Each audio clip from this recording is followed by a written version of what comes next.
Ang Pilipinas ngayon.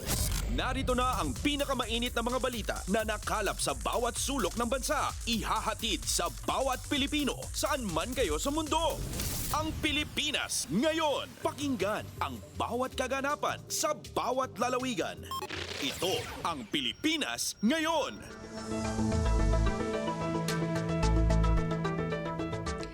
Magandang araw sa ating mga tagapakinig. Welcome po muli sa ating programang Ang Pilipinas Ngayon. Napapakinggan po ninyo saan mang bahagi ng mundo sa pamamagitan ng ating himpilang Radyo Pilipinas World Service ng Presidential Broadcast Service. Napapakinggan po tayo sa Radyo Pilipinas World Service audio streaming sa inyong mga PBS receiver app at sa Radyo Pilipinas World Service official Facebook page at YouTube account.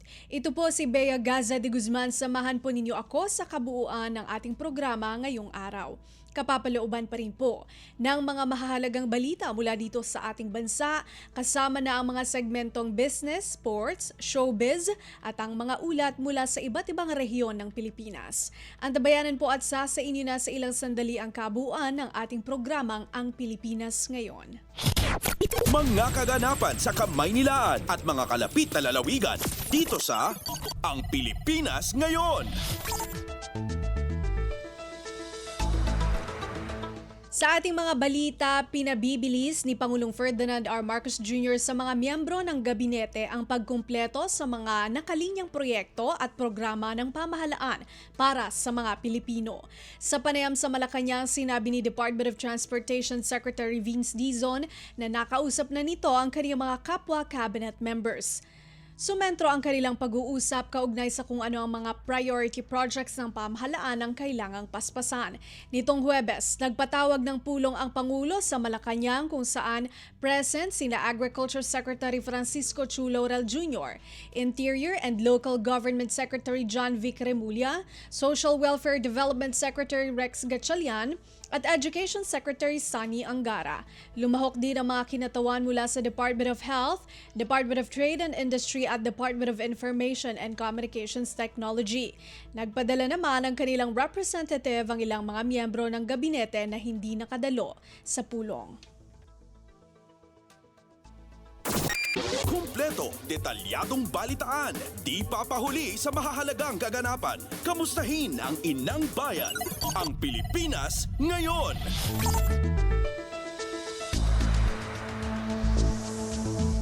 Nilagdaan ni Pangulong Ferdinand R. Marcos Jr. ang Republic Act No. 12208 o ang batas para sa pagtatatag ng General Hospital sa Laguna na tatawagin bilang Calamba City General Hospital. Sa ilalim naman ng Republic Act No. 12207, ipinagutos ang pagpapataas ng bed capacity sa Amay Pakpak Medical Center sa Marawi City, Lanao del Sur, mula sa 400 beds patungong 800. Ipinagutos rin sa Republic Act No. 12206 ang pagtatatag ng Zamboanga del Sur First District Hospital. Habang sa ilalim ng Republic Act No. 12205, ipinagutos rin ang pagpapataas ng bed capacity ng San Pedro District Hospital sa Laguna mula sa 15 patungong 50. Sa Amang Rodriguez Memorial Medical Center naman sa Marikina, ipinagutos rin ang pagpapataas sa 1,000 ng bed capacity mula sa 500 sa bisa ng Republic Act No. 12204.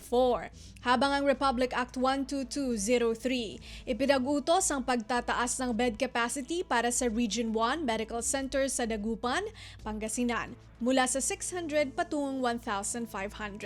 Napapaloob rin sa mga batas na ito ang paglalaan ng kinakailangang pondo upang maisakatuparan ang pagpapalakas ng healthcare system sa mga nabanggit na lugar sa Pilipinas. Pirmado ni Pangulong Ferdinand R. Marcos Jr. ang mga panukala, 8 ng Mayo taong 2025.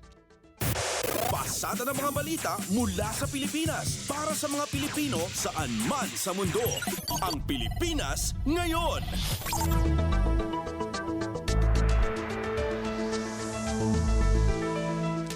Benteng bigas meron o BBM na palalawakin ng Department of Agriculture o DA sa 55 kadiwa outlets sa Hunyo. Si Mary Ann Bastasa sa balita. Target ng Department of Agriculture na palawakin sa susunod na buwan ang bentahan ng 20 pesos na kada kilong bigas o ang benting bigas meron na. Ayon kay Agriculture Secretary Francisco Chularel Jr., hindi bababa sa 55 kadiwa ng Pangulo Centers at mga kiosk sa palengke ang magbubukas na pagsapit ng Hunyo. Una na rin sinabi ng DA na magbubukas na ang bentahan ng murang bigas sa Siquijor, Southern Leyte, Mindoro at Bohol. Bukod naman sa Visayas, isusunod na rin ang Mindanao para mas maraming pamilya pa ang makinabang. Bahagi ito ng 3-phase implementation ng BBM na program kung saan nakatakdang ilunsad ang Phase 2 sa Hulyo habang Phase 3 naman sa Setyembre. Mula sa DA para sa Bagong Pilipinas, Mera Anbastasa, Radyo Pilipinas, Radyo Publiko. Kumpleto, detalyadong balitaan, di papahuli sa mahahalagang kaganapan. Kamustahin ang inang bayan, ang Pilipinas ngayon. Ibinahagi ni Department of Agriculture o DA Secretary Francisco Chu Laurel Jr. na naiparating na niya kay Pangulong Ferdinand R. Marcos Jr. ang pagpapatuloy ng benteng bigas meron na matapos ang panahon ng eleksyon. Ayon sa kalihim, positibo ang naging reaksyon dito ng Pangulo. Ipinakita rin anya niya kay Pangulong Marcos ang mga larawan at mga kuhang videos mula sa mga nagbukas na Kadiwa Center at palengke na may 20 pesos kada kilong bigas. Sinabi naman daw ng Pangulo na nais niyang mas lawakan pa ang programa para mas marami ang makinabang. Una nang sinabi ng kalihim na hindi bababa sa 55 kadiwa ng Pangulo Centers at mga kiosk sa palengke ang magbubukas pagsapit ng Hunyo. Pasada ng mga balita mula sa Pilipinas para sa mga Pilipino saan man sa mundo. Ang Pilipinas ngayon. Nagsisimula ng lumuwag ang mga warehouse ng National Food Authority o NFA matapos na simulan ang bentahan ng 20 pesos kada kilong bigas. Ayon kay NFA Administrator Larry Lacson, nasa 10% na rin ang nailuwag sa ilang warehouse at patuloy pang lumalaki ang espasyo sa kanilang mga bodega. Ito ay dahil sa tuloy-tuloy na paglarga nila ng bigas mula sa supply ng NFA. Sa NFA warehouse sa Valenzuela City, nasa 240,000 bags ang kasalukuyang nasa proseso na ng pagpapalarga matapos ang paglulunsad ng programa. Sa Mindoro naman, aabot sa 35,000 na sako ng bigas ang dinala naman patungong Visayas. Kaugnay nito, tiniyak naman ni Lacson na hindi makakaapekto sa buffer stock ng NFA ang bentahan ng 20 pesos kada kilong bigas dahil sa 8 milyong bags o 400,000 metric tons ng bigas ang kasalukuyang imbak ng NFA. Kumpleto, detalyadong balitaan, di papahuli sa mahahalagang kaganapan. Kamustahin ang inang bayan, ang Pilipinas ngayon. Pilipinas nakatakdang mag-host ng 2025 ASEAN Peacekeeping Staff Exercises sa Setyembre.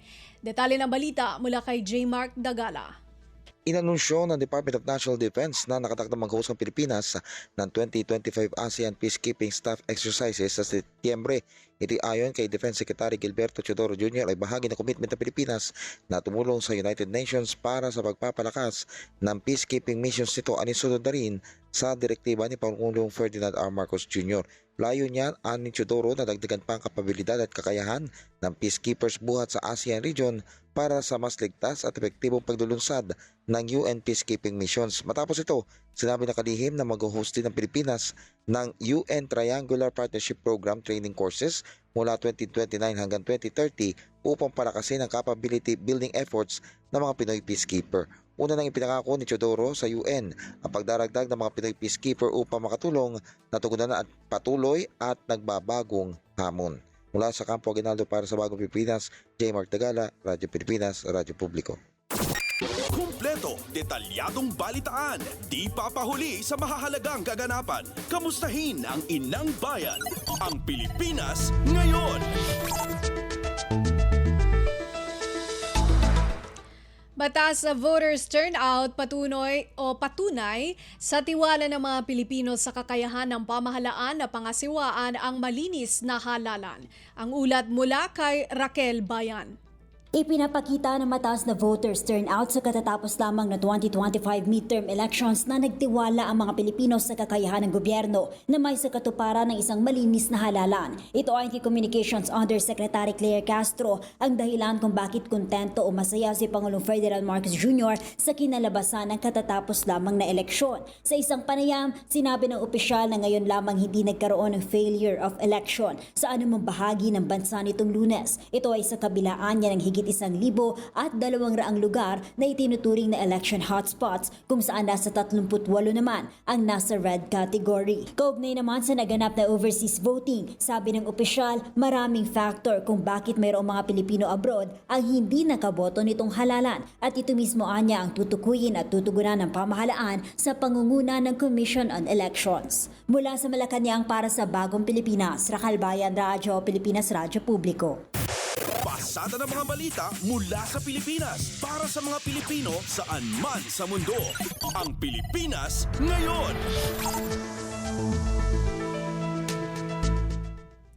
Nagpasalamat si Department of Education o DepEd Secretary Sani Angara sa milyon-milyong Pilipinong bumoto sa nakalipas na Hatol ng Bayan 2025. Kasunod nito, hinimok ng kalihim ang publiko na ipagpatuloy ang malasakit at pakikilahok tungo sa pagpapalakas ng edukasyon sa bansa. Batay sa datos ng Commission on Elections o COMELEC at Parish Pastoral Council for Responsible Voting o PPCRV, tinatayang nasa 80% ng 68 milyong rehistradong botante sa bansa ang nakaboto nitong halalan. Indikasyon nito ani Angara ng panibagong sigla ng demokrasya, gaya ng pagsasalarawan nito o dito ni Pangulong Ferdinand R. Marcos Jr. na dapat ipagpatuloy upang makamit ang hangaring maitaguyod ang bagong Pilipinas. Binigyang diin pa ng kalihim na dapat maging pangunahing layunin ng mga bagong halal na opisyal ang sektor ng edukasyon.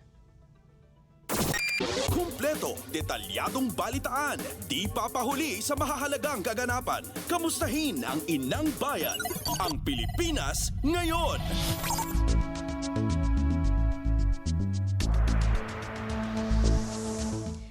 Senate President Cheese Escudero pinapaubaya sa mayorya ng mga senador ang desisyon hinggil sa pananatili nitong pinuno ng mataas na kapulungan sa susunod na Kongreso. Narito si Nympha Asuncion. Giniit ni Senate President Cheese Escudero na desisyon ng mayorya ng mga senador kung mananatili siyang pinuno ng mataas na kapulungan sa susunod na Kongreso. Ginawa ni Escudero ang pahayag sa harap ng posibilidad na mapalitan siya bilang SP ng ilang mga nanalong senador nitong nakalipas na halalan, kabilang na si dating Senate President Tito Soto. Ayon kay Escudero, mananatili siyang Senate President hanggat magdesisyon ang majority na palitan siya. Paliwanag niya, sang-ayon sa rules sa mataas na kapulungan, magpapatuloy ang Senate President sa susunod na Kongreso kung hindi ito gagraduate at kung magdesisyon ang mayorya na hindi ito palitan. Dagdag pa ni Escudero, kahit sino naman sa mga senador ay maaaring maging Senate President basta't makakuha lang ito ng sapat na numero para maihalal. Gayunpaman, sa ngayon, mas nais anyang pagtuunan ng pansin ng Senate President ang mga nakabinbing panukalang batas sa kanilang kapulungan kaysa isipin ang posibleng mangyari sa 20th Congress. Mula Senado, para sa Bagong Pilipinas, Nympha Asuncion, Radyo Pilipinas, Radyo Publiko. Kumpleto, detalyadong balitaan, di papahuli sa mahahalagang kaganapan. Kamustahin ang inang bayan, ang Pilipinas ngayon. Nanawagan si Senador Sherwin Gatchalian sa lahat ng mga kandidato na hikayatin ang kanilang mga taga-suporta na alisin ang kanilang mga campaign material at itapon ito ng maayos. Binigyan din ni Gatchalian na ngayong tapos na ang halalan ay panahon ng linisin ang mga campaign materials. Git ng Senador, ang prinsipyong dapat pairalin ay basura mo, linisin mo. Isaan niya itong simpleng prinsipyo ng accountability.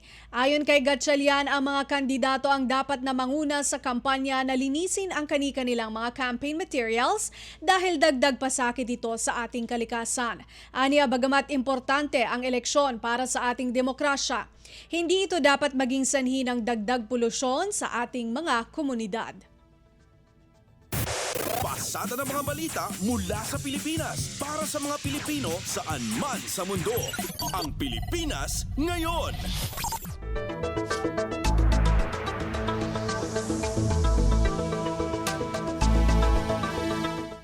Philippine National Police o PNP spokesperson Police Brigadier General Jean Fajardo kinumpirma ang pagpapatigil sa junket operations ng 6 na malalaking kasino sa bansa na sangkot sa pagkamatay ng negosyanteng si Anson Ke. Narito si Dayan Liar. Kinumpirma ni Philippine National Police o PNP spokesperson at PRO3 Director Police Brigadier General Jean Fajardo na ipinatigil na ang junket operations ng 6 na malalaking kasino sa bansa dahil sa kanilang pagkakasangkot umano sa kaso ng negosyanteng si Anson Ke. Sa isang pulong balitaan sa Camp Oliva sa San Fernando City, Pampanga, hindi na pinangalanan ni Fajardo ang mga kasino at lokasyon nito. Nabatid na nauna ng ibinunyag ng PNP na dumaan umano sa mga junket operator ang 200 million pesos na ransom money ng dinukot at pinatay na negosyanteng si Ke bago ito i-convert sa cryptocurrency ng mga suspect. Mayroon ding na-trace ang PNP Anti-Cybercrime Group na 2 cryptocurrency accounts kung saan na-i-freeze ang aabot sa 1.6 billion US dollars na nakita na konektado umano sa krimen. Iniimbestigahan din ng PNP ang mahigit 400 million pesos na na-recover sa Cebu na sinasabing galing sa junket operator na White Horse. Kabilang ito sa mga pinadalhan ng sabina ng Criminal Investigation and Detection Group kasama ang 9 Dynasty Group na una ng tumugon sa sabina dahil sa pagkakadawit din sa kaso. Mula sa Campo Crame para sa Bagong Pilipinas, Dayan Lear, Radyo Pilipinas, Radyo Publiko. Kumpleto, detalyadong balitaan, di papahuli sa mahahalagang kaganapan. Kamustahin ang inang bayan, ang Pilipinas ngayon.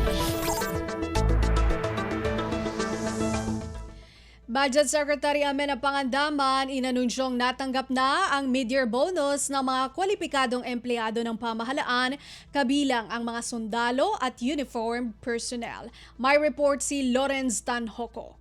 Inanunsyo ni Budget Secretary Mina Pangandaman na natanggap na ng mga kwalipikadong empleyado ng pamahalaan kabilang ang mga sundalo at uniform personnel ang kanilang mid-year bonus na katumbas ng isang buwang basic pay. Aabot sa 63.7 billion pesos ang kabuuang pondo para rito. 47.5 billion pesos para civilian personnel at 16.1 billion pesos naman para sa mga militar at uniformed personnel. Ayon kay Pangandaman, ang maagang pagbibigay ng bonus ay simbolo ng pagpapahalaga ni Pangulong Ferdinand R. Marcos Jr. sa sakripisyo at serbisyo ng mga lingkod bayan. Nauna nang naipadala ng DBM ang pondo sa mga ahensya noong Enero kaya nanawagan ng kalihim na agarang ibigay ito sa mga empleyado. Paalala pa ni Secretary Mina, budget now, enjoy savings later. Gamitin anya ng wasto at may pag-iingat ang natanggap na bonus. Mula pa rin dito sa lungsod ng Maynila para sa Bagong Pilipinas, ako si Lorenz Tanhoco ng Radyo Pilipinas, Radyo Publiko.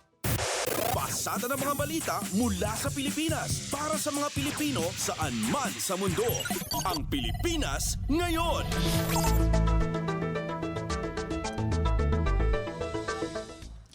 Ipinagutos na ni Department of Transportation o DOTR Secretary Vince Dizon ang kanselasyon ng kontrata sa BF Corporation at Foresight Development and Surveying Company Consortium.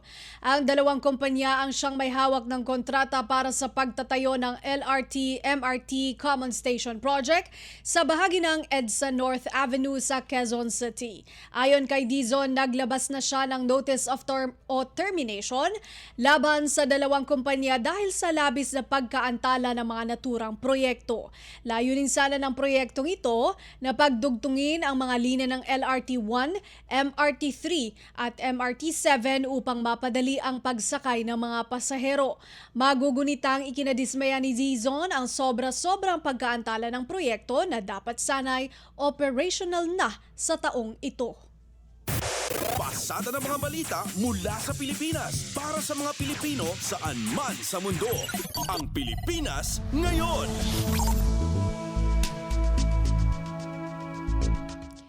Mga bagong kalsada sa Cavite naging daan sa pagpapalago ng turismo sa lalawigan. Mag-uulat si Hazel Morada. Literal na naging daan ang mga bagong gawang kalsada sa Cavite para lalo pang dayuhin ng mga turista ang lalawigan. Sa panayam ng Radyo Magazine, ipinagmalaki ni Cavite Provincial Tourism Officer Rosel Sanggalang na noong nakaraang taon nakapagtala ang Cavite ng 64 na milyong tourist arrivals o katumbas ng 89% pagtaas kumpara noong 2023. Aniya, sa dami ng road networks na nagdudugtong sa iba't ibang bayan ng Cavite, lalo pang naging accessible ang mga tourist attractions ng lalawigan. Kabilang dito ang binuksang Cavite-Laguna Expressway o CALAX na nagpabilis ng ruta papunta sa dinarayong Tagaytay City. Ngayong 2025, inaasahan ng Cavite Tourism Office na aabot sa 70 milyong mga turista ang darayo pa sa lalawigan. Mula Radyo Magazine para sa Bagong Pilipinas, Hazel Morada, Radyo Pilipinas, Radyo Publiko. Kumpleto, detalyadong balitaan, di papahuli sa mahahalagang kaganapan. Kamustahin ang inang bayan, ang Pilipinas ngayon.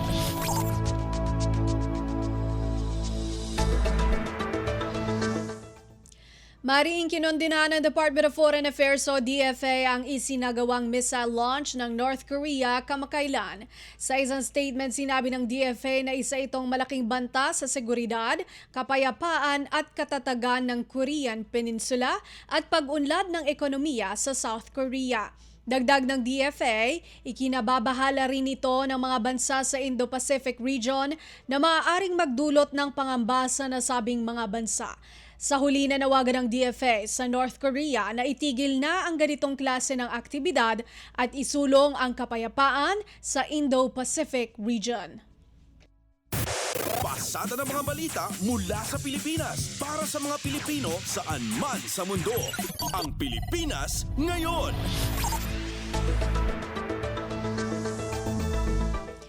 At yan ang ating nakalap ng mga national news. Ang tabayanan ng regional news, magbabalik po ang programang Ang Pilipinas Ngayon makalipas ang ilang paalala. Paliwanag mo sa tao na hindi totoo yan. Dahil ang totoo, yung totoo ang dapat ninyong malaman. Nagkalat sa internet ang fake news o mali at fake news. Tinatapon niyo yung tao. What they are doing is creating panic. We say no. Yung pagkalat ng fake news. And some of it's dangerous. Sana iwasan po natin pag-spread ng fake news. At di magpapakalat ng disinformation at misinformation ang kasulukuyang administrasyon. Stop telling us fake news because you're wrong. Para sa totoo at mapagkakatiwalaang mga balita at impormasyon, Radyo Pilipinas. Time to celebrate kulturang Pinoy. Tradisyon, musika, sining, literatura at iba pa. Anything and everything fun and Filipino. Ito ang Pinoy Kultura. Ang kwento ng adobo.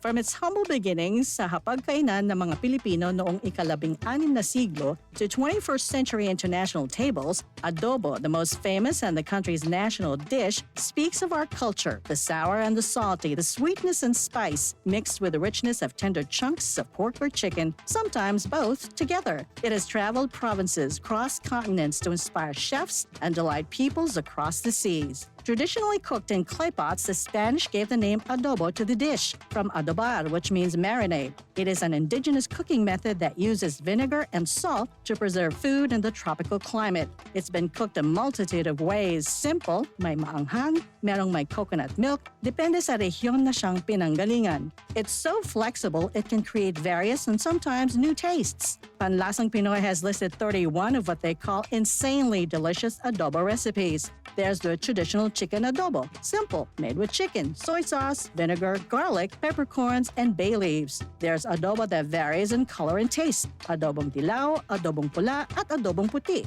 At hindi lang lutong chicken or pork, may adobong tahong, adobong kangkong, and chicken feet adobo. The New York Times once shared on Twitter a simple chicken adobo recipe as comfort food to cook in the middle of winter. The Food Network had its own adobo recipe, and there is apparently a Spanish chicken adobo with chocolate. This humble but iconic adobo is not without controversy. Wikipedia says a trade department once announced plans to standardize the most popular Filipino dishes to make them easier to promote, starting with the adobo. Maraming hindi natuwa at binatikos ang plano. The agency did a 180, said it's not mandatory and will only be done as a benchmark to define a basic traditional recipe. para malaman kung tunay na Filipino dish pag nasa international setting. The adobo has been honored abroad, was runner-up in the Best Nouveau Street Food in the 2010 LA Street Food Fest. Philippine Primer says Chef Gordon Ramsay picked a pork adobo burger in Good Morning America's Battle of the Burgers in 2017.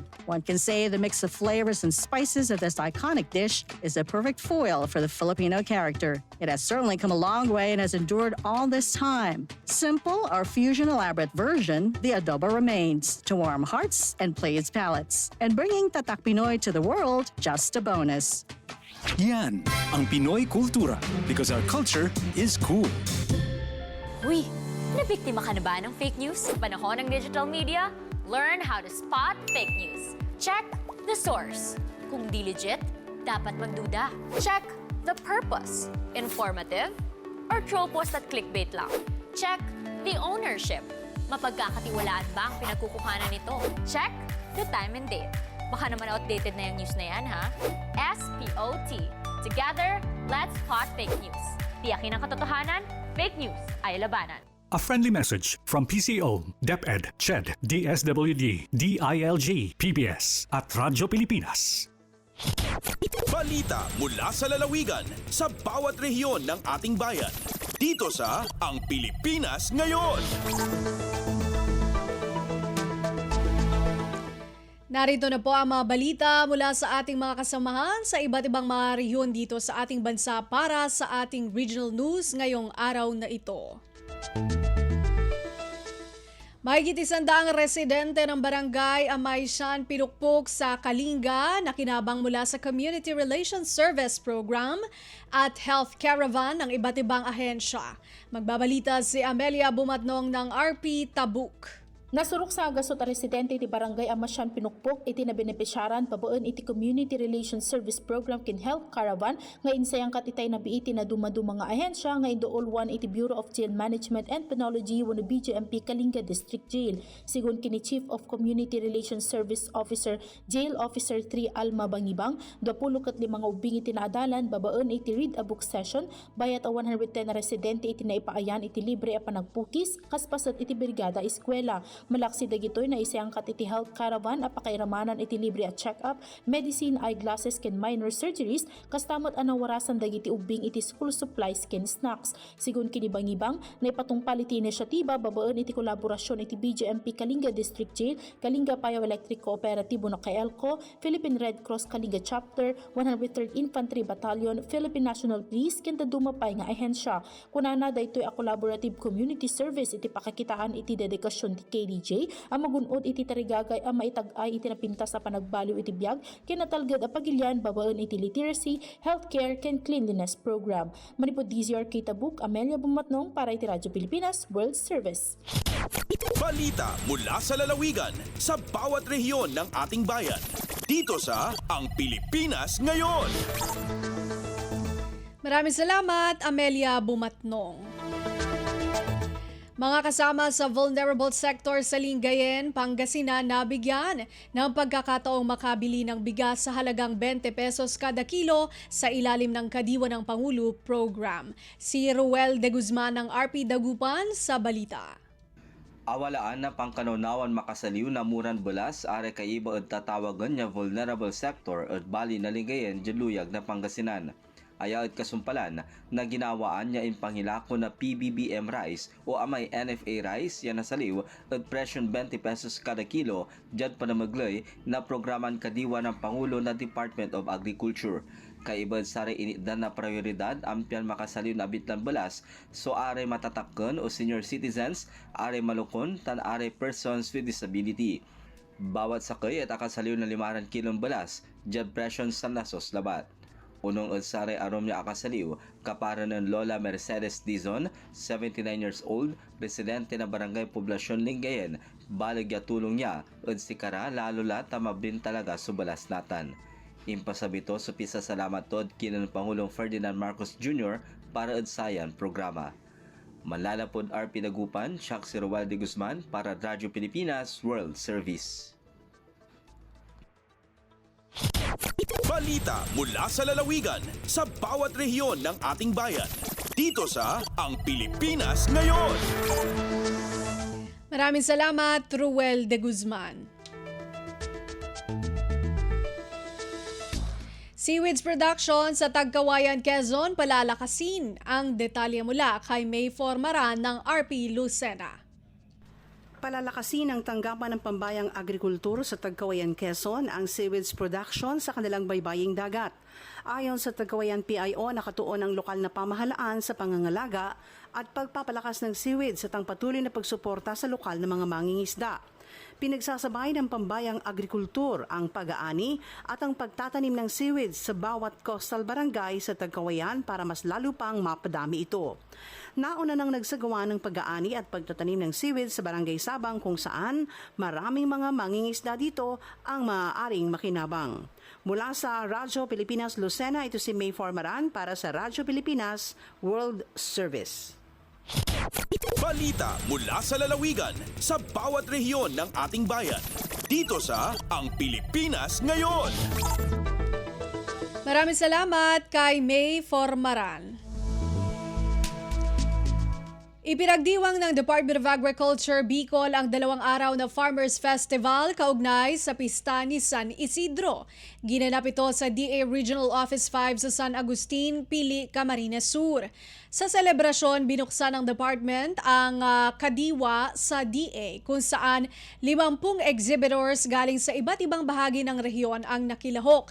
Nasa 20 kooperatiba at asosasyon ng mga magsasaka ang nagbenta ng sariwang agri-fishery products tulad ng prutas, gulay at root crops. Nakabenta naman ang National Irrigation Administration o NIA ng 275 pakete ng 10 kilo ng bigas sa mga vulnerable sector sa halagang 29 pesos kada kilo. Samantala, isang local agri-machinery dealer ang nagbenta rin ng iba't ibang makinarya tulad ng rice combine harvester at 4-wheel drive tractor. Nagkaroon din sa selebrasyon ng launching ng libreng tamemes o tamims, Bicol Agricultural Memes na layunin na ma-motivate ang mga kabataan sa agrikultura. Balita mula sa lalawigan sa bawat rehiyon ng ating bayan. Dito sa Ang Pilipinas Ngayon. 124 na mga persons deprived of liberty o PDL sa Iwahig Prison ng Penal Farm, IPPF sa Palawan, nabigyan ng pagkakataong bumoto nitong nagdaang halalang 2025. Magulat si Jillian Faye Ibanez ng RP Palawan. Nakagatos may 24 ng mga persons deprived of liberty alin sa Iwahig Prison and Penal Farm sa syudadi ang Puerto Princesa ang natawan poder nga kaboto dading aglibas nga National Ig Local Elections 2025 sa lista ni ang Bureau of Corrections igpapayagan para ang pagpaparehistro ay pagboto ay ang mga PDL segun sa COMELEC Resolution number 9371. Akaboto ang mga PDL sa syudadi probinsya nga sa dadi ay akakulong o imbibisita pa sa Bureau of Jail Management and Penology kagapilda ang mga nasintensyahan ni mababa sa kasakadagon tungod sa mga krameng pariyo ang pagparebelde ipagsuway sa mga batas pang seguridad.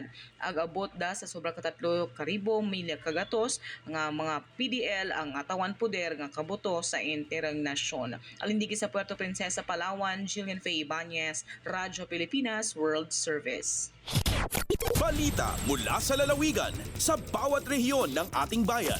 Dito sa Ang Pilipinas Ngayon. Maraming salamat kay Jillian Faye Ibanez. Samantala, malugod na tinatanggap ng pamahalaang panlalawigan ng Eastern Samar ang programang Murang Bigas ng national government sa pangunguna ng Department of Agriculture o DA. Ayon kay Verlin Capon, hepe ng Office of the Provincial Agriculturist o OPAS, alinsunod sa direktiba ng DA, nagsumiti na ng kahilingan ang lalawigan sa National Food Authority o NFA upang makabili ng bigas at maisakatuparan ng pagbebenta ng abot-kayang bigas sa mga itatalagang kadiwa centers. Isinasapinal na ang Memorandum of Agreement o MOA sa pagitan ng Provincial Government Office o PGO sa pangunguna ni Governor Ben Evardoni at ng NFA para sa implementasyon ng naturang programa. Dagdag pa ni Capon, nakatakdaring magtayo ng isang Kadiwa Center sa Eastern Samar Provincial Police Office o ESPPO at hinihintay na lamang ang formal na pagpirma ng MOA. Sinabi ni Capon na sa ngayon wala pang bigas na nagkakahalaga ng 20 pesos kada kilo sa mga merkado ng lalawigan. Ibinahagi rin ng OPAS Chief na nasa 55% lamang ang kasapatan sa bigas ng Eastern Samar. Ibig sabihin, 45% ng konsumo ng bigas ng mga estehanon ay inaangkat pa mula sa labas ng lalawigan. Sa katatapos na anihan, naitala ang rice production sa 2.7 metriko tonelada kada ektarya. Mula sa kabuang 23,000 ektarya ng rice land sa lalawigan, tanging 16,000 ektarya lamang ang aktwal na tinaniman at naging produktibo. Balita mula sa lalawigan sa bawat rehiyon ng ating bayan. Dito sa Ang Pilipinas Ngayon. Mataas na voter turnout sa nagdaang halalan ikinatuwa ng COMELEC Surigao del Sur. Mag-uulat si Nerissa Espinosa ng RP Tandag. Gikalipay ni Attorney Riza Constantino, Provincial Election Officer sa COMELEC Surigao del Sur, ang taas nga voter turnout ni atong milabay nga piniliay. Subay sa pamahayag ni ini, anaa sa 87.85% ang kinatibuk ang nibotar dinhi sa probinsya, kundiin adunay total registered voters nga 476,689. Matod pa ni Attorney Constantino nga nagpakita kini sa interes o kadasig sa mga botante nga ipakita ang ilang katungod sa pagpili ug ingon man ang pagsalig diha sa proseso. Dugang paniya nga ang kalampusan ug kahapsay sa tibok proseso sa eleksyon usa ka hiniusang tinguha sa tanan, apil na niini ang mga botante mismo. Tungod niini dako ang pagpasalamat ni Attorney Constantino sa kooperasyon ug suporta sa tanan. Gikan sa RP Tandag kini si Nerissa Espinosa alang sa Radyo Pilipinas World Service. Balita mula sa lalawigan sa bawat rehiyon ng ating bayan. Dito sa Ang Pilipinas Ngayon. Maraming salamat, Nerissa Espinosa. Livelihood Development Project target ipatupad ng Ministry of Trade, Investment and Tourism Sulu. Balitang hatid ni Eloisa Mohamad ng RP Holo. Masiin pagkainahon sin Ministry of Trade, Investment and Tourism atawa MTIT Sulu. Magkapatindog gibayan amin makatawa nga pagpasong hangkahalan si sila mag-uusaha.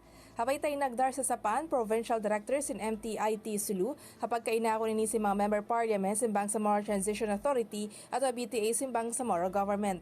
Hambuk tunhay ning Coffee Processing Center amon patindugon na buwan sa Indanan, nakakanta para mga mag-umak kahawa. Liureng hagibayan in project, piunduhan kimata 5 milyon pila kagwaday nga Transitional Development Impact Fund at TDIF EMP Don Mustafa Loong aunay ni akad pamanyap mapakay si mga beneficiary. Giyuon patindukan day sa Livelihood Center habandang Talipaw amon nang kauna na nakahampit sin Farm to Tourism Road Construction kaya kantan kimat kauhan milyon pila kindwa pangkat gibayan ini para Coffee Federation din di halupa sug. Denga RP Huloy, Loiza Muhammad para Radyo Pilipinas World Service. Balita mula sa lalawigan sa bawat rehiyon ng ating bayan. Dito sa Ang Pilipinas Ngayon. Maraming salamat, Eloisa Mohamad. Narinig po ninyo ang mga balita mula po sa iba't ibang lalawigan dito sa Pilipinas. Sa pamamagitan po ng ating regional news, susunod po ang ating balitang negosyo at kalakalan at balitang pampalakasan mula kay Leo Magpayo sa pagbabalik po iyan ng programang Ang Pilipinas Ngayon makalipas ang ilang mga paalala. Time to celebrate kulturang Pinoy. Tradisyon, musika, sining, literatura at iba pa. Anything and everything fun and Filipino. Ito ang Pinoy Kultura. Naaalala niyo pa ba ang mga katagang ito? Amoy Paris, amoy araw. Ano ba yan? Puro sugat ka na naman. Bakit wala na naman kapares yung tsinelas mo? Ang dungis mo. Ma, tama na. Ayos lang, di ba? Masaya naman tayo naglalaro sa kalye ng sipa, patintero, agawang base, habulan, jolen, trumpo, text, at marami pang iba. Some Filipino games just show how creative we are. All we need are players and nothing else. Ang saya balikan ng ating kabataan. Kain, tulog, laro, laro, at laro. O ano, game na? Pagkabilang kong 3, nakatago na kayo! Yan ang Pinoy kultura because our culture is cool. This is a public service announcement. Discipline is the key. Umiwas sa aksidente sa daan. Ang pagmamaneho ay may kaakibat na responsibilidad, hindi basta mapaandar lang ang sasakyan. Kilatisin ang sarili, ang kahandaan sa manibela, siguruhing inyong konsentrasyon ay hindi magagambala.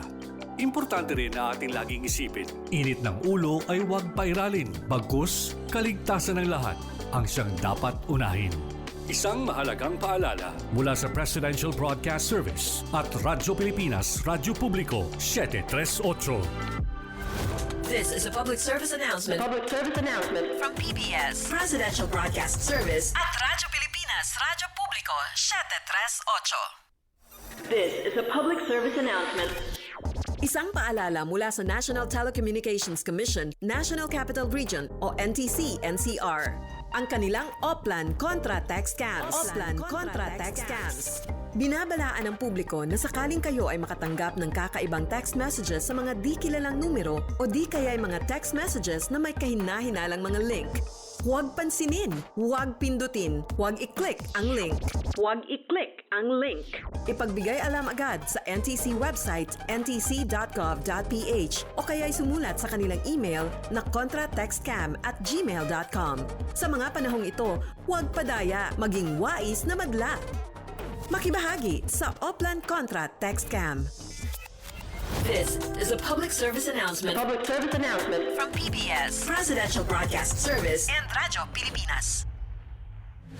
Paliwanag mo sa tao na hindi totoo yan. Dahil ang totoo, yung totoo ang dapat ninyong malaman. Nagkalat sa internet ang fake news o mali at fake news. Tinatakot niyo yung tao. What they are doing is creating panic. We say no. Yung pagkalat ng fake news. And some of it's dangerous. Sana iwasan po natin pag-spread ng fake news. At di magpapakalat ng disinformation at misinformation ang kasulukuyang administrasyon. Stop telling us fake news because you're wrong. Para sa totoo at mapagkakatiwalaang mga balita at impormasyon, Radyo Pilipinas. Lagay ng ekonomiya, kalakalan, negosyo at iba pa. Atin ang alamin dito sa Ang Pilipinas Ngayon.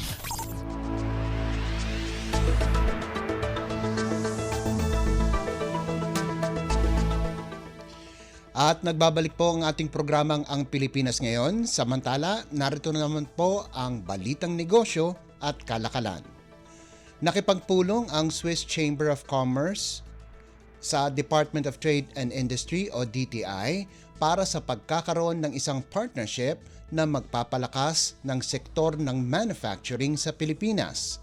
Ayon kay Trade Secretary Cristina Roque, hangad ng Swiss Chamber of Commerce na magkaroon ng partnership sa Pilipinas upang magbigay ng karagdagang pamumuhunan pagdating sa manufacturing sector, gayon din ang makabilang ang Pilipinas sa global competitiveness sa Association of Southeast Asian Nations o ASEAN region. Sa huli, nagpasalamat naman ang DTI sa naturang bansa dahil sa mga inisyatibang hatid nito sa Pilipinas at pagbuo ng isang partnership sa hinaharap. Lagay ng ekonomiya, kalakalan, negosyo at iba pa. Atin ang alamin dito sa Ang Pilipinas Ngayon.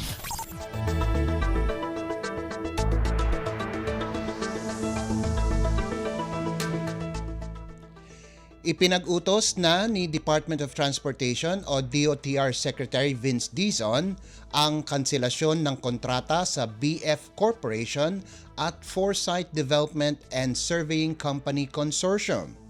Ang dalawang kumpanya ang siyang may hawak ng kontrata para sa pagtayo ng Light Rail Transit, LRT, Metro Rail Transit o MRT Common Station Project sa bahagi ng Epifanio de los Santos Avenue o EDSA North Avenue sa Quezon City. Ayon kay Dizon, naglabas na siya ng notice of termination laban sa dalawang kumpanya dahil sa labis na pagkaantala ng mga naturang proyekto. Layunin sana ng proyektong ito na pagdugtungin ang mga linya ng LRT-1, MRT-3 at MRT-7 upang mapadali ang pagsakay ng mga pasahero. Magugunitang ikinadismaya ni Dizon ang sobra-sobrang pagkaantala ng proyekto na dapat sanay operational na sa taong ito. Lagay ng ekonomiya, kalakalan, negosyo at iba pa. Atin ang alamin dito sa Ang Pilipinas Ngayon.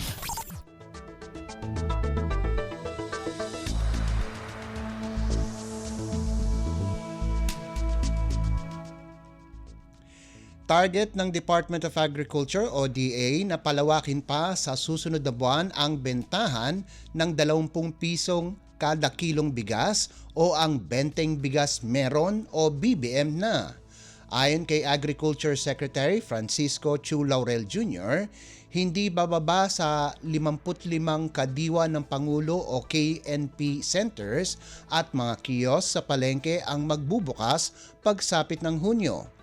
Una nang sinabi ng DA na magbubukas na rin ito ng bentahan ng murang bigas sa Siquijor, Southern Leyte at Bohol.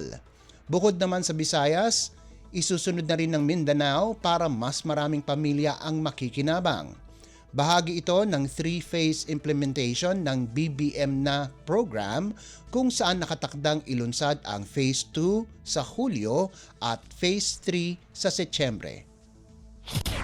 Lagay ng ekonomiya, kalakalan, negosyo at iba pa. Atin ang alamin dito sa Ang Pilipinas Ngayon.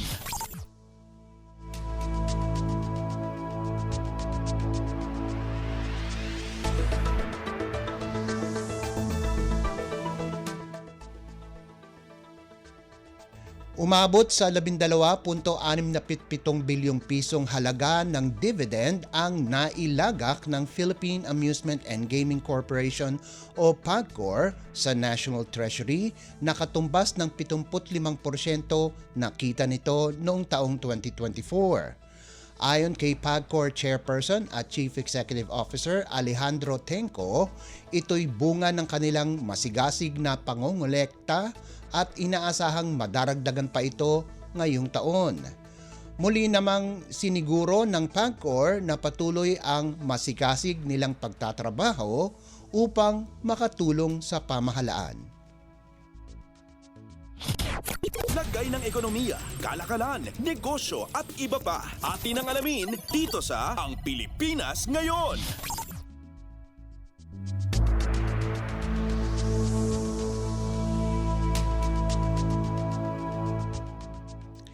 Inanunsyo ni Budget Secretary Amena Pangandaman na natanggap na ng mga kwalipikadong empleyado ng gobyerno kabilang ang mga sundalo at uniformed personnel ang kanilang mid-year bonus na katumbas ng isang buwang basic pay. Aabot sa 63.7 bilyong piso ang kabuuang pondo para rito. 47.5 bilyong piso para sa civilian personnel at 16.1 bilyong piso para sa mga militar at uniformed personnel. Ayon kay Pangandaman, ang maagang pagbibigay ng bonus ay simbolo ng pagpapahalaga ni Pangulong Ferdinand R. Marcos Jr. sa sakripisyo at serbisyo ng mga lingkod bayan. Nauna nang naipadala ng Department of Budget and Management o DBM ang pondo sa mga ahensya noong Enero, kaya nanawagan ang kalihim na agarang ibigay ito sa mga empleyado. Paalala pa ni Secretary Pangandaman, budget now, enjoy savings later. Gamitin ng wasto at may pag-iingat ang natanggap na bonus. Lagay ng ekonomiya, kalakalan, negosyo at iba pa. Atin ang alamin dito sa Ang Pilipinas Ngayon.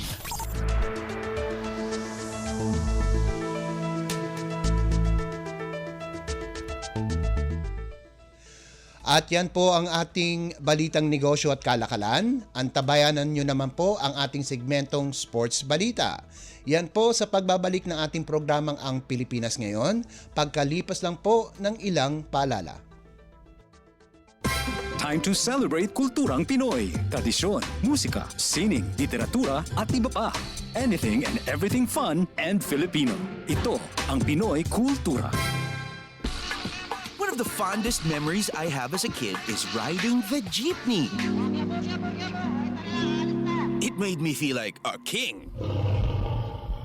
Dahil ito ang King of the Road. The jeepney or jeep is a cultural symbol that has transported us to school, the office, sa mall, at sa iyong first date. Mura, makulay, at mabilis. Yan ang ating jeep. Maaari bang umusog-usog ng konti? Sakay na! Yan ang Pinoy Kultura because our culture is cool. This is a public service announcement. Discipline is the key. Umiwas sa aksidente sa daan. Ang pagmamaneho ay may kaakibat na responsibilidad. Hindi basta mapaandar lang ang sasakyan. Kilatisin ang sarili, ang kahandaan sa manibela. Siguruhing inyong konsentrasyon ay hindi magagambala. Importante rin na ating laging isipin, init ng ulo ay huwag pairalin. Bagkus, kaligtasan ng lahat ang siyang dapat unahin. Isang mahalagang paalala mula sa Presidential Broadcast Service at Radyo Pilipinas, Radyo Publiko, 738. This is a public service announcement. Public service announcement From PBS, Presidential Broadcast Service at Radyo Pilipinas, Radyo Publiko, 738. This is a public service announcement. Maging handa sa oras ng sakuna. Para sa iyo at sa iyong pamilya, laging siguruhin. Go Bag ay nakahanda at naglalaman ng mga sumusunod. Ilang pirasong damit, ready-to-eat na pagkain at inuming aabot ng 3 araw. Personal na gamit para sa inyong hygiene. First aid kit kabilang ang alcohol, bandages, gamot sa lagnat, ubo at sipon, pati na rin ang inyong vitamins at maintenance medicines. Maglagay ng pito, flashlight, lighter o posporo. Huwag kalimutan ang mga charger o power bank. At higit sa lahat, isama ang mga importanteng gamit gaya ng inyong mga legal na dokumento, IDs, ATM o passbook, insurance at iba pa. This is a public service announcement. Public service announcement From PBS, Presidential Broadcast Service and Radyo Pilipinas. Updates at pinakahuling mga usapin sa mundo ng palakasan. Atin ang pakinggan dito sa Ang Pilipinas Ngayon.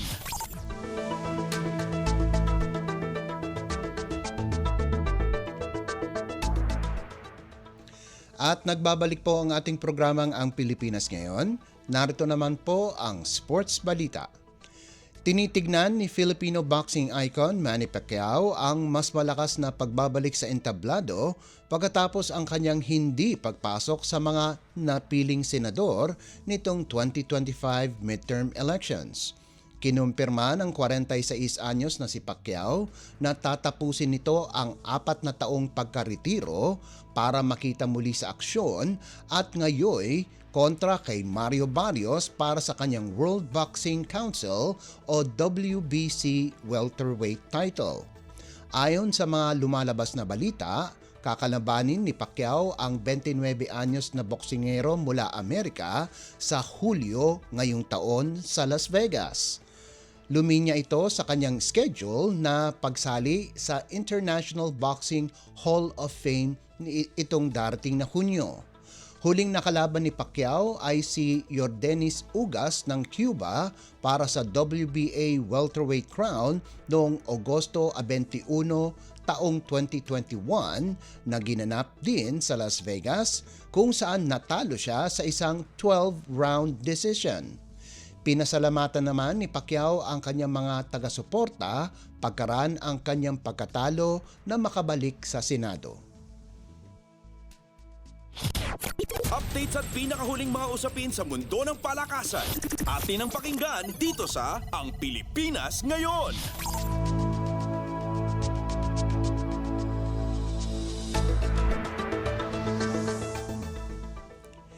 Naghahanda na si Alas Pilipinas Captain Gia De Guzman para sa 2025 season sa national team. Bumalik sa bansa si De Guzman para pangunahan muli ang Women's National Volleyball Team kung saan sasali ang koponan sa 3 malalaking kompetisyon, ang AVC Women's Volleyball Nations Cup, Southeast Asian V-League at ang 33rd Southeast Asian Games na gaganapin sa Thailand. Inamin ni De Guzman na may konting pressure na maganda ang lalaruin ng Nationals ngayong taon pagkaraang makakuha ng ilang bronze medal nitong nakalipas na taon at sinabing kailangan nila ng mas maraming oras para mapaghandaan ang mga darating na kompetisyon. Umaasa naman ang national team captain na mas madaming manlalaro ang sasali sa pool lalo na tapos na ang UAAP season. Ilan sa mga players ang nasa wishlist ng Philippine National Volleyball Federation na sina Belia Bilen at Eliza Solomon ng National University at sina Angel Canino at Shivana Laput ng De La Salle University. Payo naman ni De Guzman sa kanyang mga ka-teammate na huwag magmadali at pag-aralan ng husto ang sistema ni Coach Jorge De Brito. Dumating ang dating Denso Aribis Center sa training nitong Huwebes ang nagpahayag ng kanyang excitement na nasa training ang Season 87 Super Rookie na si Shayna Nitura at iba mang player ng UAAP. Updates at pinakahuling mga usapin sa mundo ng palakasan. Atin ang pakinggan dito sa Ang Pilipinas Ngayon.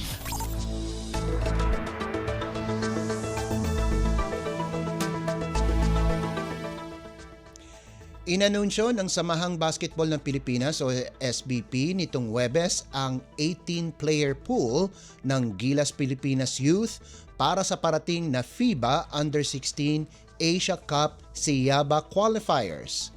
Gaganapin ang qualifying tournament sa Bren-Giao Convention Center sa San Fernando, Pampanga mula Mayo 24 hanggang 30 kung saan magsisilbing debut ito ni head coach L.A. Tenorio. Narito ang listahan ng mga players na tinawagan ng Gilas. Nixon Anduele Cabañero mula University of Santo Tomas, mga players mula University of the East na sina Jolo Pascual, Brian Orca Jr., Carl De Los Reyes at Goodluck Okebata, Sacred Toring at Clark Cobuntin mula National University Nazareth School, Travis Gabriel Pascual mula Santolan High School, Samuel Esomchi mula La Salle Green Hills, Prince Carino at Chris Paul Miranda mula Far Eastern University Diliman, John Restificar mula University of Perpetual Help System Dauta, Justin Halyare ng University of the Philippines Integrated School, Jello Lumage ng Colegio de San Juan de Letran, Jeremiah Antolin ng St. Augustine Institute of Pampanga, Ivrain Cruz ng San Sebastian, Ethan Tanchi ng Faith Academy at Rajver Sidhu mula Lyceum Northwestern University. Bubuksan ng Gilas Youth ang kanilang kampanya laban sa Vietnam itong Mayo 24, kasunod ng Thailand sa Mayo 25, Singapore sa Mayo 26, Indonesia sa Mayo 28 at Malaysia sa Mayo 29. Ang dalawang koponan na may pinakamaraming panalo ay maglalaro sa finals na nakatakda sa Mayo 30. Updates at pinakahuling mga usapin sa mundo ng palakasan. Atin ang pakinggan dito sa Ang Pilipinas Ngayon.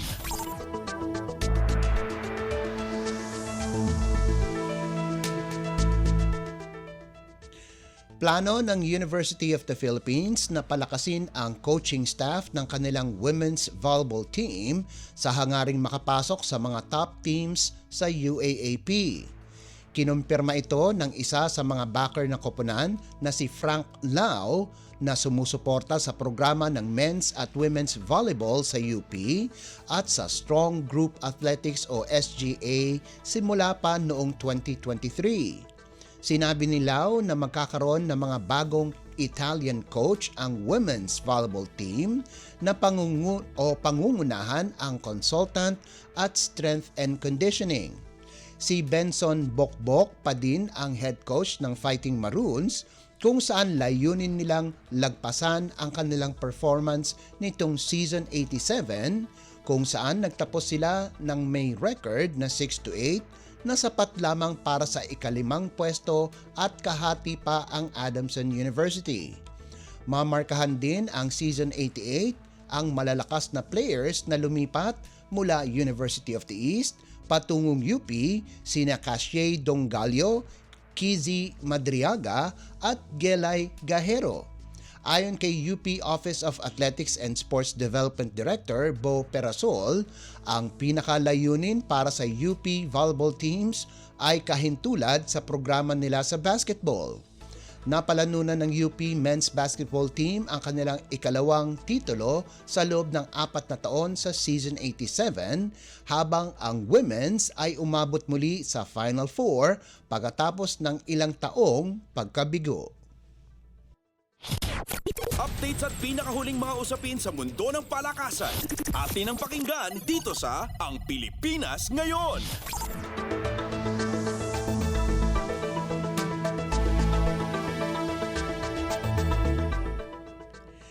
At bilang pagwakas, dinomina ng Rizal Centro Mall Golden Coolers ang Valenzuela City Magic pagkatapos ang 101-76 panalo sa Maharlika Pilipinas Basketball League o MPBL 2025 season na ginanap sa Inares Center, Montalban sa lalawigan ng Rizal. Nagsanib puwersa sina Eric Campson, Samboy De Leon at Alwin Alday para sa kabuang 25 puntos sa fourth quarter kumpara sa 19 lamang ng Magic kasama na ang 11 puntos ni Jan Formento. Dahil sa panalo, nakuha ng Golden Coolers ang kanilang ikatlong sunod-sunod na panalo para sa 8-3 record sa round-robin elimination phase ng 30 koponan na torneo. Nagtapos si Camson ng may 16 na puntos, 5 rebounds at 5 steals habang nakalikom si De Leon ng 14 na puntos, 5 rebounds at 3 assists at nagtapos naman si Alday na may 11 puntos kasama pa ang 4 na rebounds para kay Rizal coach Ralph Rivera.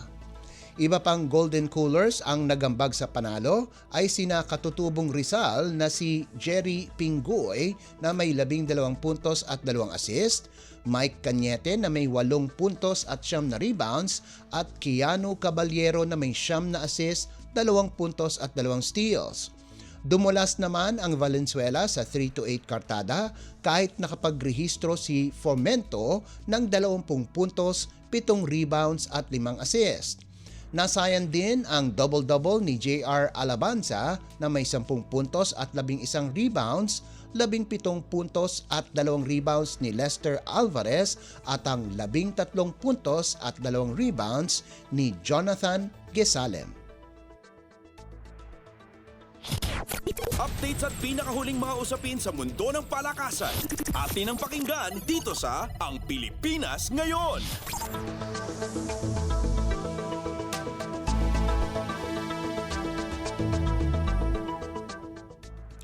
At yan ang pinakahuling balita sa larangan ng palakasan. Ito po si Leo Magpayo. Samantala, susunod naman po ang ating segmentong Balitang Artista na ihahatid sa inyo ni Mama JT sa pagbabalik po ng ating programang Ang Pilipinas Ngayon pagkalipas lang po ng ilang paalala.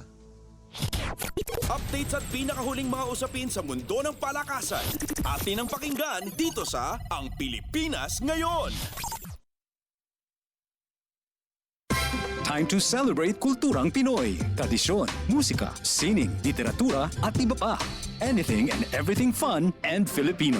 Ito ang Pinoy Kultura. Ikaw ba ay naharana na? Tunawin mo sana.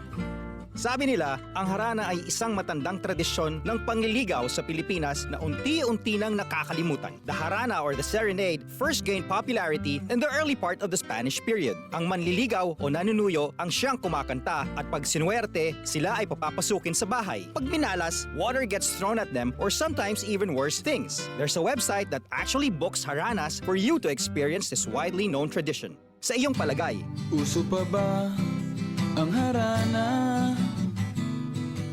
Yan ang Pinoy Kultura because our culture is cool. Huy, nabiktima ka na ba ng fake news sa panahon ng digital media? Learn how to spot fake news. Check the source. Kung di legit, dapat magduda. Check the purpose. Informative or troll post at clickbait lang. Check the ownership. Mapagkakatiwalaan ba ang pinagkukuhanan nito? Check the time and date. Baka naman outdated na yung news na yan, ha? SPOT. Together, let's spot fake news. Tiyakin ang katotohanan, fake news ay labanan. A friendly message from PCO, DepEd, CHED, DSWD, DILG, PBS at Radyo Pilipinas. Paliwanag mo sa tao na hindi totoo yan. Dahil ang totoo, yung totoo ang dapat ninyong malaman. Nagkalat sa internet ang fake news o mali at fake news. Tinatakot niyo yung tao. What they are doing is creating panic. We say no. Yung pagkalat ng fake news. And some of it's dangerous. Sana iwasan po natin pag-spread ng fake news. At di magpapakalat ng disinformation at misinformation ang kasulukuyang administrasyon. Stop telling us fake news because you're wrong. Para sa totoo at mapagkakatiwalaang mga balita at impormasyon, Radyo Pilipinas. Ang latest, ang hottest sa showbiz and entertainment. Heto na sa Ang Pilipinas Ngayon.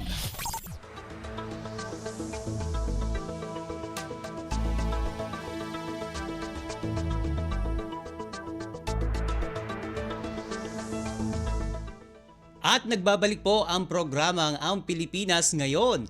At halu, magandang araw sa ating mga chismoso. At chismosang nag-aabang ng mga trending na balita sa mundo ng showbiz. Ito na ang ratsyada ng ating mga chika.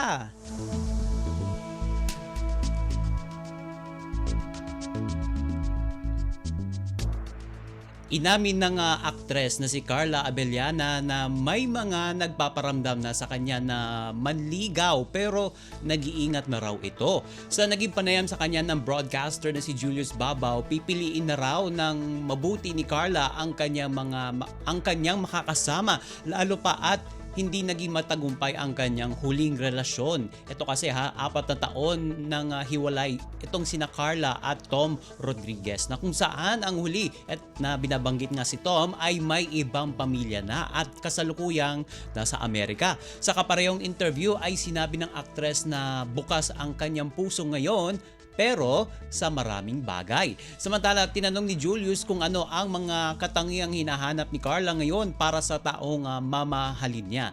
Ika nga ni Carla, importante raw ang integrity, honesty at saka respeto. At nang matanong naman ito kung may dinidate na ba etong si Carla, naging tipid ang sagot ng aktres, ngunit ang mami niya ang nagsabing yes. Yung ang kanyang nanay ay si Rhea Reyes. Ngunit agad na nilinaw na hindi naman raw iyon dating or dating or typical dating, pero open na nga raw ang kanyang puso sa ngayon.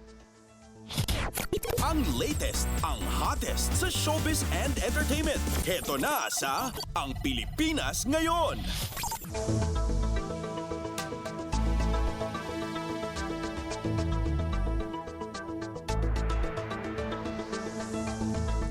Sa iba pa natin chika for today, kumalat sa social media ang balitang buntis ang OPM icon na si Ice Guerra sa unang anak daw nila. Quote and unquote, unang anak daw nila ng asawang si Liza Dino. Sa kanyang Facebook page, nirepost ng award-winning singer at songwriter ang screenshot ng kumalat na SOCMED post at nilagyan niya ito ng nagsusumigaw na fake news. Maraming naniwala kasi sa naturang balita dahil bukod sa nakabalandrang litrato ni na Ice at Liza ay may nakalap ding sonogram may kalakip ding sonogram ang naturang post. Kaya naman agad nag-post si Ice sa kanyang social media account para pabulaanan ng kumalat na peking balita at ipinagdiinan na hindi siya nagdadalang tao. Hirit pa ni Ice, bilbil lang daw yon yung umbok sa kanyang tiyan. Hindi iyon ang unang pagkakataon na napabalitang buntis daw si Ice. Sa isang tweet sa X o dating Twitter noong 2019, kumalat din ang chika na buntis daw siya. At ito, yayamang nababanggit rin ang pagkakaroon ng sariling anak ay aminado noon pa man itong sina Aiza at kanyang partner na si Liza. Din yun na pangarap nilang magkaroon ng sariling pamilya o anak sa pamagitan ng IVF o in vitro fertilization na isang assisted reproduction medical procedure kung saan kumukuha ng egg cells mula sa ovary ng babae at saka ipagsasama sa sperm ng lalaki sa isang laboratorio. Ginagamit rin ito ng mga couples na hindi nagkakaroon ng anak. At ito, base sa kwento ng mag-asawa, si Liza raw ang magiging surrogate mother habang ang eggs na ipupunla sa kanya ay manggagaling raw kay Ice. Matagal ng balak ni na Ice at Liza na sumailalim sa procedure na ito, pero mukhang wala pa silang sapat na panahon para gawin ito dahil na rin sa dami ng kanilang projects at commitments. Ang latest, ang hottest sa showbiz and entertainment. Heto na sa Ang Pilipinas Ngayon.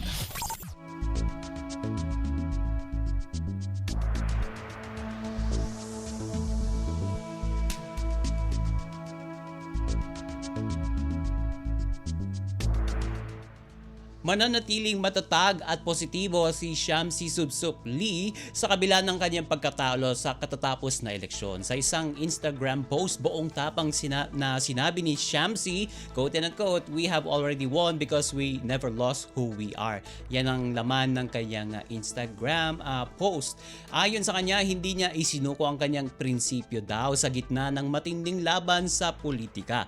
Mas mahalaga din niya ang dignidad, katapatan at puso sa paninilbihan. Kaya't kahit hindi raw siya pinalad, tagumpay pa rin ang turing niya sa kanyang kampanya. Sabay abot ng pasasalamat sa mga sumuporta at sumama sa kanya sa bawat hakbang ng kanyang kampanya. Nasa ika-7 pwesto si Shamsi sa Pasig Councilor race na may nakakuha ng 32,399 na mga boto. Ang latest, ang hottest sa showbiz and entertainment. Heto na sa Ang Pilipinas Ngayon.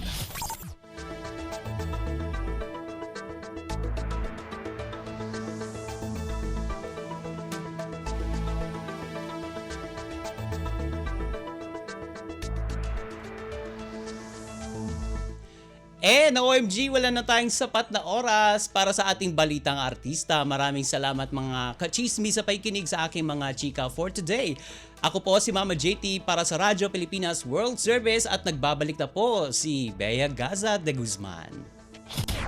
Ang latest, ang hottest sa showbiz and entertainment. Heto na sa Ang Pilipinas Ngayon.